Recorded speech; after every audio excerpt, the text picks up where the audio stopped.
Mischief Makers is a one-shot adventure for 4 to 5 level 2 characters. And the premise of the adventure is that the rural community of Allhelm has been overrun by a goblin force. These goblins have come tearing into the village, they've killed several guards, and forced the townsfolk to flee to safety. And it's up to the players to come in, deal with the goblin menace, and get life back to normal.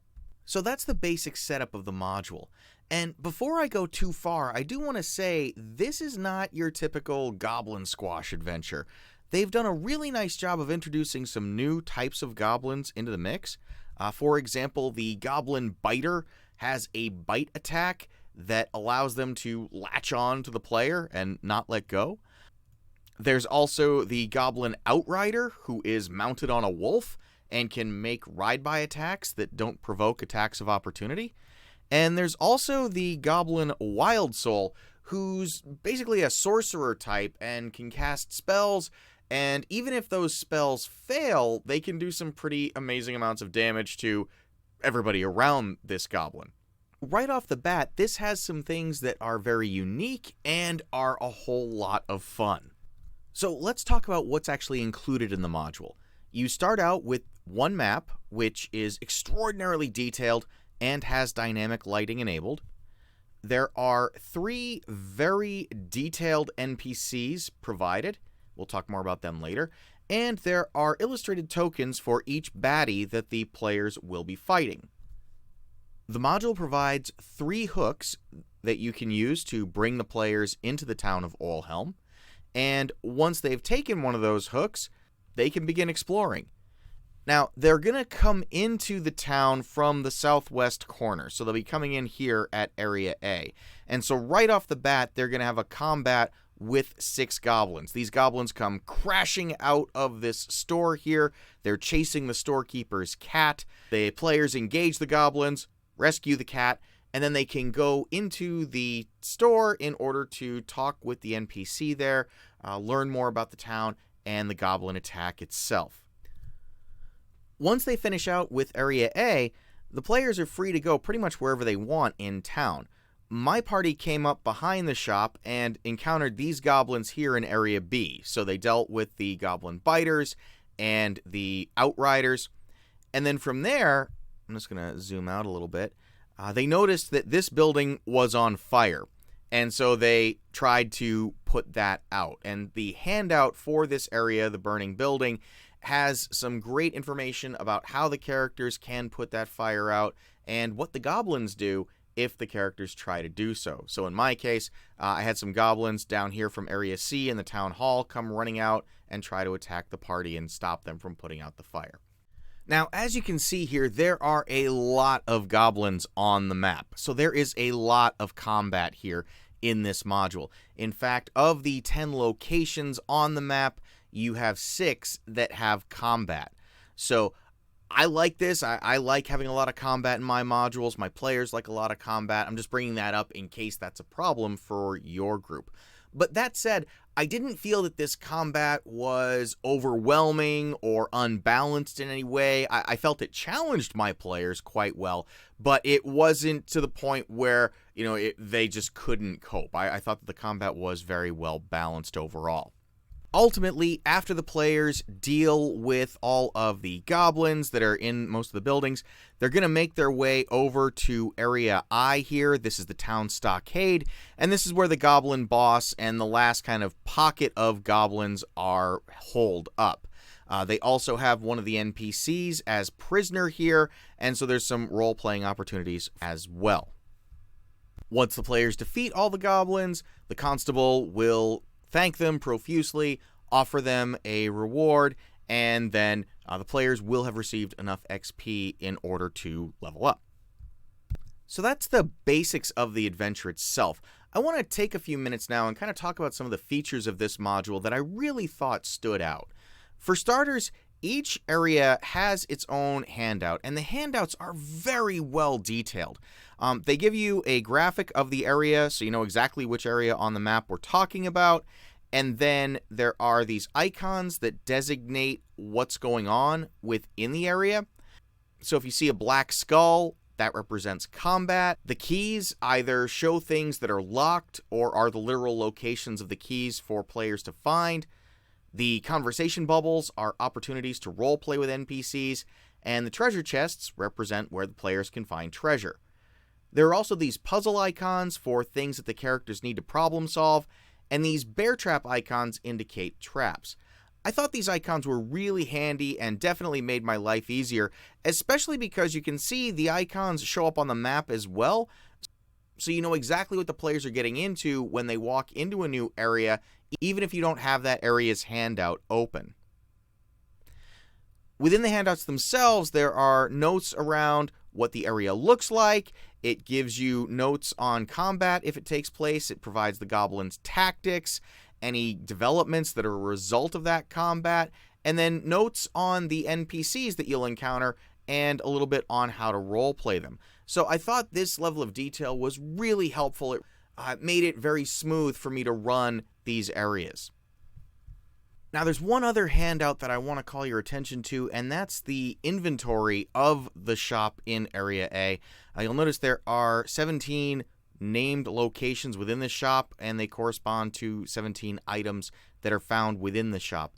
And these items are absolutely useless and wonderful.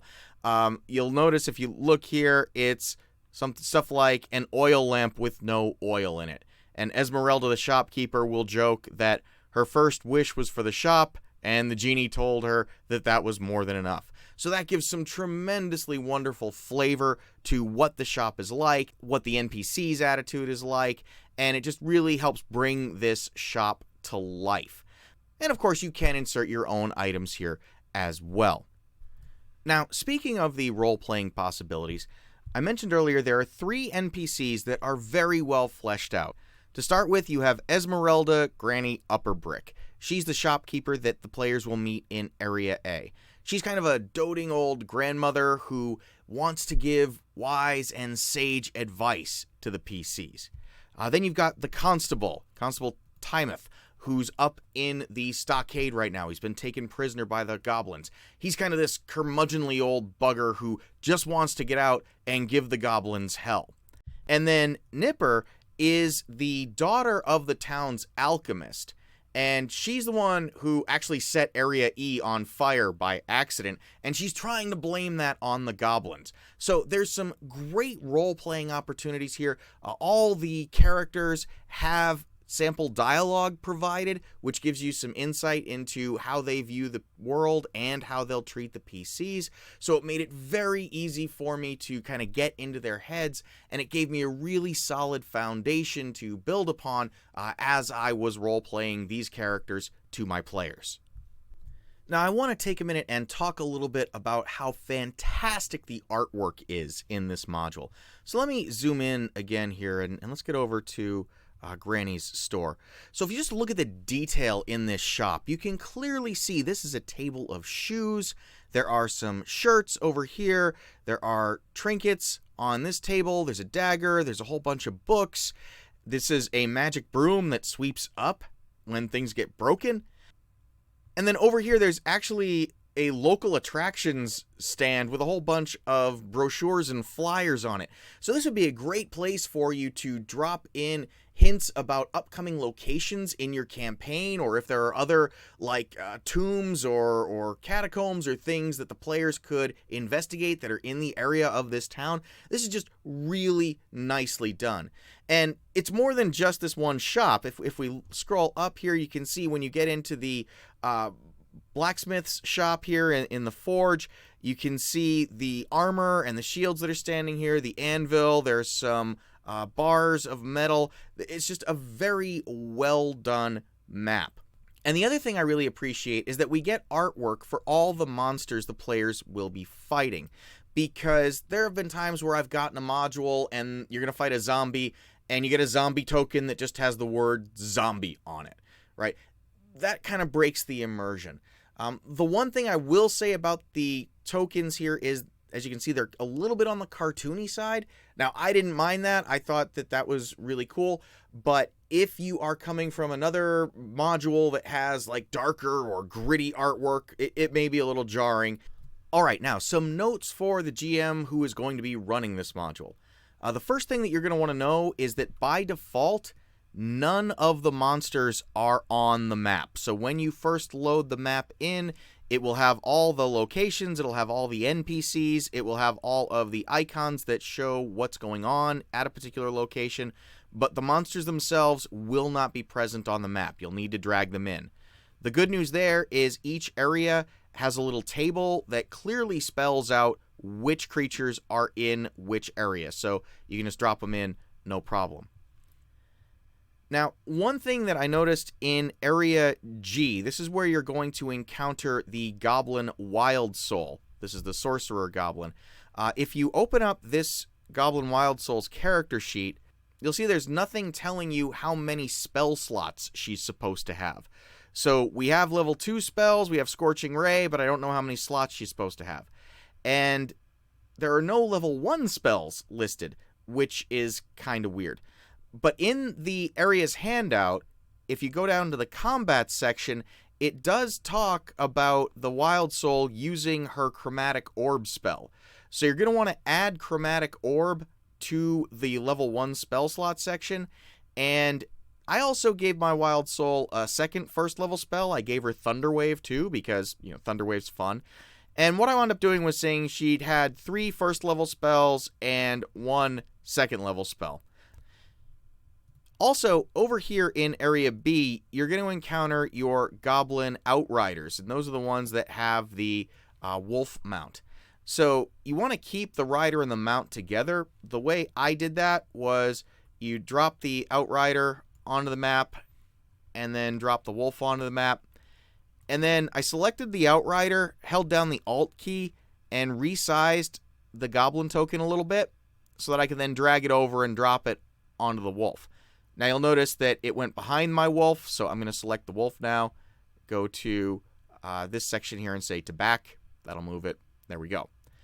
Now to move these as one unit, select the Goblin token, then hold down the Shift key and click on the wolf. And now you can move them as one unit so they can do one of those ride-by attacks that I mentioned earlier. I would recommend doing this rather than grouping the tokens, because if you group the tokens, you can't select them individually anymore. So if your players do what mine did and try to shoot the wolf out from underneath the goblin, then you'd have to ungroup the tokens, give the damage to the wolf, and then regroup them before you could move them again. So by just selecting the goblin and then shift clicking on the wolf, you can move them around like this and keep them together as one unit. The other thing to mention is I was a little disappointed in what happens in Area J. You'll notice here there's a dead hobgoblin. This hobgoblin was the leader of the goblin force, but they mutinied on him and killed him. The reason this disappointed me is finding and interrogating this hobgoblin is actually one of the adventure hooks that you can use to bring the players into the town. So if you want to use that hook, you might want to keep the hobgoblin alive.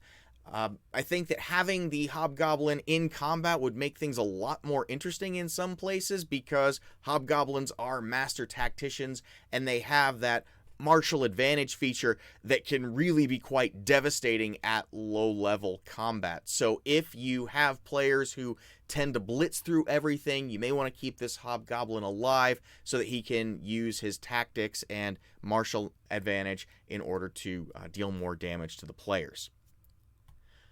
But overall, I thought this was a fantastic module. It was a pleasure to DM. My players had a lot of fun with it. It took us about 3.5, 4 hours to complete it. And like I said earlier, everybody got enough XP to advance from level 2 to level 3. So if you think this module looks good for your gaming group, I'm going to put a link down in the description. You can click on that link, go, pick this up, and I think you'll have a great game. I just want to thank you very much for watching. I hope you found this helpful, and hey, you all have a great day.